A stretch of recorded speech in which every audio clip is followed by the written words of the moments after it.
हर पंचायत में स्वास्थ्य केंद्र होता है। स्वास्थ्य केंद्र को बेहतर और अच्छा बनाना हमारा प्रयास रहेगा और कथनी में बहुत अंतर होता है। इसके लिए नुकसानदेह होंगे किसान की सोच। देखिए एनडीए के लिए या वहाँ यहाँ सीधा लड़ाई महागठबंधन और एनडीए किसका वोट चोरी हुआ। विकास के तो उनके पास कोई जगह नहीं कि विकास का हम बात करेंगे। वोट चोरी किनका हुआ? न तेजस्वी यादव का वोट चोरी हुआ है, न राहुल गांधी जी का, और न उनके साथ वाले। उनका वोट बैंक क्या था? यहाँ के नए लोग नहीं थे, बाहर के लोग को ला के यहाँ। नीतीश, तो ये नीतीश कुमार भाजपा के लिए जरूरी है, मजबूरी है क्या? देखिए, नीतीश कुमार के नेतृत्व में एनडीए सरकार मजबूत हुई है। इनके कार्यों से लोग खुश है, नीतीश कुमार पर लोगों का पूरा भरोसा है, इसलिए फिर से नीतीश। से लेकर शाहबाद की गलियों तक जनता की आवाज सुनने, सवाल उठाने और सच्चाई आपके सामने रखने। यह यात्रा किसी दल का नहीं, यह यात्रा जनता की है, यानी कि आपकी है। जी नमस्कार, मैं हूं राज पाठक और आप देख रहे हैं बुलेट न्यूज टीवी। देखिए, बुलेट न्यूज की चुनावी यात्रा इस वक्त गया जी में है और हम लगातार विधानसभावार समीकरण को समझने की कोशिश कर रहे हैं। देखिए, सीटों को लेकर के ये तय नहीं है कि कौन कहां से लड़ने वाला है, लेकिन ये तो तय है कि चुनाव तो लड़ा जाएगा। हमारे साथ में कई ऐसे चेहरे भी हैं, लेकिन इस बीच वजीरगंज से अपना ताल ठोक चुके संतोष सिंह जी हैं।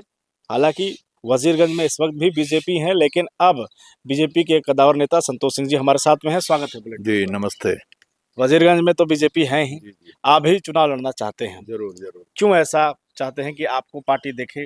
जो देखिए, सबसे बड़ा चीज हर लोगों की तमन्ना होती है, जो भाजपा के कार्यकर्ता हैं या कोई भी राजनीतिक पार्टी में है, उनका रहता है कि हम भी चुनाव लड़ें। और हम लोग को जो मोदी जी का जो सपना है कि युवाओं को मौका मिले, और उसी तलाश में हम युवाओं को लगातार हम लोग 22 वर्ष से पार्टी के अंदर में काम कर रहे हैं। नगर निगम में भी मौका मिला है पार्षद रहने का, लगातार भाजपा का भी काम कर रहे हैं, तो निश्चित तौर पर पार्टी हमें लड़ाएगी, ये हमें विश्वास भी है। पार्टी लड़ाएगी मतलब अपने कैंडिडेट जो अभी सिटिंग है उनको हटा करके आपको मौका मिलेगा? देखिए, मौका पार्टी, यहाँ भारतीय जनता पार्टी में सबको मौका दिया जाता है, और ऐसा नहीं है कि जिसको पार्टी लड़ा रही है तो आगे भी लड़ाएगी, ऐसा कुछ नहीं है। पार्टी हर कार्यकर्ता को मौका देती है। आप देखे होंगे मध्य प्रदेश में अचानक जो है मोहन यादव जी को मुख्यमंत्री घोषित कर दिया गया। तो यहाँ भाजपा में कभी कुछ भी हो सकता है। हम लोग पार्टी नेतृत्व के साथ हैं, पार्टी के साथ हैं, और पार्टी पर पूर्ण विश्वास है कि इस बार युवाओं को मौका मिलेगा। युवा हैं आप संतोष सिंह जी, लेकिन जो विधायक हैं, क्या कुछ कमी है जिसकी वजह से आपको लग रहा है कि अगर भाजपा मौका मुझे न देकर कहीं और चली जाए या उनको दे दे तो भाजपा के लिए थोड़ी सी लड़ाई टाइट हो जाएगी और आप रहेंगे तो आसान हो जाएगा? देखिए, सबसे बड़ा चीज आज के जो समय में है, आज युवा वोटर जाग चुके हैं, और युवा जो है, आप देख रहे होंगे कि अभी युवा बहुत तेजी से वोटर लिस्ट में नाम जुड़वाए हैं, और युवा एक नई सोच के साथ विधानसभा में चाहती है कि युवा नेतृत्व आए जिससे हम मैन टू मैन बात कर सकें। एक सीनियर आदमी, आज 72 वर्ष के हमारे आदरणीय विधायक जी जो है, 72 साल हो चुका है उनका, और आज के जनरेशन के जो लोग हैं वो चाहते हैं कि हम ऐसे लोगों से बात करें जो मैन टू मैन आमने सामने बात कर सकें। एक गार्जियन स्वरूप आदमी से बात करना आज के डेट में बहुत पॉसिबल नहीं है, चूंकि हेजिटेशन होता है कि हम उनसे क्या बात करें, और नए जनरेशन के लोगों से बात करना बहुत आसान है। मैन टू मैन बात करते हैं, फेस टू फेस बात कर सकते हैं। वजीरगंज में आपकी क्या सोच है? क्या कुछ और विकास होना चाहिए जो अब तक नहीं हुआ है? देखिए, हम लोग जो सोच के साथ हम लोग आए हैं, वहाँ एक इस्पात कारखाना खुलना था, उसके जमीन अतिक्रमण भी कर लिया गया, लेकिन अभी तक वो नहीं खुला। तो हम लोग का पहला प्राथमिकता भी होगा कि अगर पार्टी हमें मौका देती है और जनता हमें मौका देती है, तो हम सबसे पहले इस्पात कारखाना को खुलवाने का काम करेंगे, लोगों को रोजगार देने का काम वहाँ करेंगे। जो वहाँ के स्थानीय जो वहाँ लोग हैं, जो रोजगार के लिए इधर से उधर जाते हैं, उनका रुकाव होगा। क्योंकि बिहार में अब बहुत तेजी से एनडीए सरकार के द्वारा बहुत सारे ऐसे योजनाओं का काम किया जा रहा है जिस पर लोगों को ठहराव बिहार में हो रहा है, लोग बाहर नहीं जा रहे हैं। लेकिन इस कारखाने खुलने से जो स्थानीय विधानसभा और आसपास के विधानसभा के लोग हैं, वो वहाँ पर ठहराव होगा, काम करेंगे। और हम लोग किसानों को भी, हम लोग किसान के प्रति भी हम लोग एक पहल करना चाहेंगे कि जो सरकार के द्वारा उनको जो योजनाएं दिया जा रहा है, उनके घर तक कैसे पहुंचे। स्वास्थ्य की व्यवस्था, हर पंचायत में स्वास्थ्य केंद्र होता है, स्वास्थ्य केंद्र को बेहतर और अच्छा बनाना हमारा प्रयास रहेगा कि वहां से जो भी लोग हैं वो मेन सिटी में नहीं आके, मुख्य जिला में नहीं आकर स्वास्थ्य केंद्र में ही उनका अच्छा इलाज हो जाए। ये हम लोग बेहतर सोच के साथ शिक्षा में सुधार, पहले से देख रहे होंगे बिहार में शिक्षा में सुधार हुआ है, और बेहतर कैसे हो इसका हम लोग सोच के लेके चल रहे हैं कि आने वाली पीढ़ी एक अलग वजीरगंज को देखे। ये हम लोग इस सोच के साथ हम लोग वजीरगंज में आना चाहते हैं। वजीरगंज से लड़ाई है, लेकिन इस लड़ाई के बीच प्रशांत किशोर आ गए हैं। 243 की बात कर रहे हैं।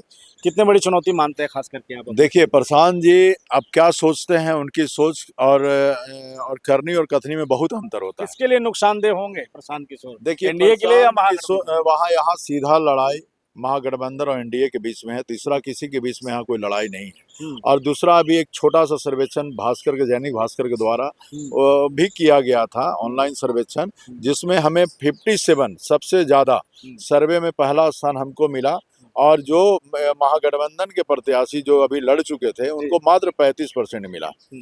तो बहुत का अंतर है, और एनडीए वहाँ बिल्कुल बहुत आसानी से जीतेगी, चूंकि काम जो करने का तरीका है सरकार का, और सबको नीतीश कुमार और मोदी जी की सरकार पर पूरा भरोसा है। और प्रशांत जी का जो टीम जो उनकी पार्टी है, हमारे यहाँ उनका कोई आधार नहीं है, किसी तरह का कोई भी उनके कोई ऐसा आधार नहीं है जिससे वो चुनाव लड़ सकते हैं। और उनके प्रत्याशी आने वाले दिनों में कोई प्रभाव हम लोग के बीच में नहीं और बीच में नहीं डालने जा रही है। हम लोग बिल्कुल साफ इस तौर को देख रहे हैं, चूंकि हम लोग जमीनी स्तर पर वहाँ घूम रहे हैं, मिल रहे हैं लोगों से। पूरी ही आस्था सभी लोगों को एनडीए के प्रति है। लोग को नए युवा की जरूरत है, और पार्टी इस पर विचार भी कर रही है। आप वजीरगंज से लड़ना चाहते हैं। अभी राहुल गांधी, तेजस्वी यादव जो है इसी मगध से होते हुए गुजरे हैं। वोट चोरी का एक मुद्दा बनाया जा रहा है।